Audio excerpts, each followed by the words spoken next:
जिगर में चर्बी क्यों पैदा होती है और इसकी वजूहात क्या हैं। अक्सर जिगर में चर्बी की वजूहात या ज़्यादती की वजह ये होती है कि लोगों को डायबिटीज़ होती है, या उनका कोलेस्ट्रॉल और ट्राइग्लिसराइड लेवल बढ़े हुए होते हैं, या फिर ये होता है कि वो ओवरवेट होते हैं।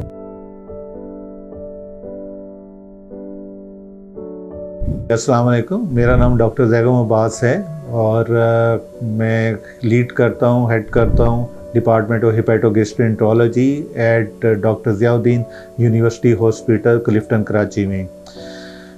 अभी थोड़ा सा हम जिक्र करेंगे फैटी लीवर का। जिगर में चर्बी क्यों पैदा होती है और इसकी वजूहात क्या हैं। अक्सर जिगर में चर्बी की वजूहात या ज़्यादती की वजह ये होती है कि लोगों को डायबिटीज़ होती है, या उनका कोलेस्ट्रॉल और ट्राइग्लिसराइड लेवल बढ़े हुए होते हैं, या फिर ये होता है कि वो ओवरवेट होते हैं। तो ये चीता जो हैं वजूहात हैं फैटी लीवर की।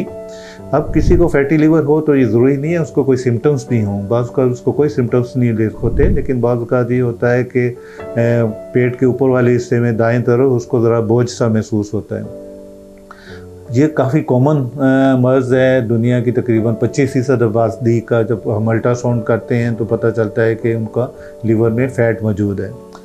अब हर एक को फैटी लीवर से कोई नुकसान नहीं होता, लेकिन ये कुछ ऐसे लोग ज़रूर होते हैं जिनमें फ़ैट की वजह से उनके जिगर में सूजन शुरू हो जाती है। Just like hepatitis, viral hepatitis जिसको हम कहते हैं, उसी तरीके से फ़ैट भी लीवर को ख़राब करना शुरू कर देती है और उसकी वजह से लीवर आहिस्ता आहिस्ता ख़राब होकर सिरोसिस में तब्दील होने के चांसेस बढ़ जाते हैं। तो इसलिए ज़रूरी है जब भी हमें पता चले कि फैटी लीवर है तो उसके लिए फ़र्दर अपनी तशख़ीस कराएं। उसके लिए कुछ ब्लड टेस्ट वगैरह भी होते हैं देखने के लिए कि आपका लिपिड प्रोफाइल कैसा है, कोलेस्ट्रॉल कैसा है, डायबिटीज़ कंट्रोल में है कि नहीं, अगर डायबिटीज़ है तो, या कोई और वजूहात तो नहीं है। सबसे पहले तो अल्ट्रासाउंड से ही इसकी तशख़ीस होती है, लेकिन बाद का CT स्कैन और दूसरे टेस्ट भी इसके लिए कराने पड़ते हैं। अब अगर किसी को फैटी लीवर है तो क्या किया जाए।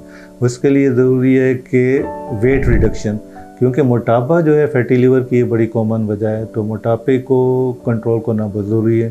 तो फैटी लीवर के लिए यह है कि वेट रिडक्शन, लेकिन एकदम बहुत ज़्यादा ऐसे क्रैश प्रोग्राम में नहीं जाना चाहिए। आहिस्ता आहिस्ता वज़न कम करना चाहिए। मसलन एक हफ़्ते में 1 से 1.5 किलो से ज़्यादा वज़न कम करने की कोशिश नहीं किया जाए।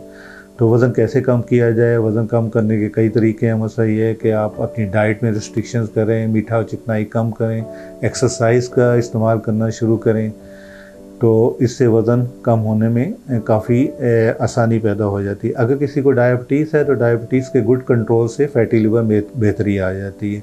किसी का अगर कोलेस्ट्रॉल बढ़ा हुआ है, ट्राइग्लिसराइड पड़े हुए हैं, तो उसके लिए उसकी दवाई दी जाती है। बाज़ का फैटी लीवर मुख्तलिफ अद्वियात के गैर ज़रूरी इस्तेमाल से भी हो जाता है।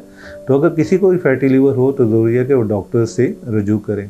तो अब उसके लिए इलाज क्या किया जाए। इलाज के लिए मैंने कहा कि सबसे पहले तो लाइफस्टाइल मॉडिफिकेशन है, वज़न कम करें, अगर एक्सरसाइज करें, अगर और अपनी डायबिटीज़ कोलेस्ट्रॉल को कंट्रोल करें। इसके अलावा अगर उसमें जिगर में अगर फैट की वजह से सूजन शुरू हो जाए तो उसके लिए आप अपने डॉक्टर से रजू करें। एक बहुत ही कॉमन इसका रेमेडी है विटामिन ई। विटामिन ई के इस्तेमाल से लीवर में सूजन में कमी आती है, लेकिन ख़ुद से कोई भी दवा लेने की ज़रूरत नहीं है। आप अपने डॉक्टर से मशवरा करके अद्वियात का चुनाव करें। शुक्रिया बहुत।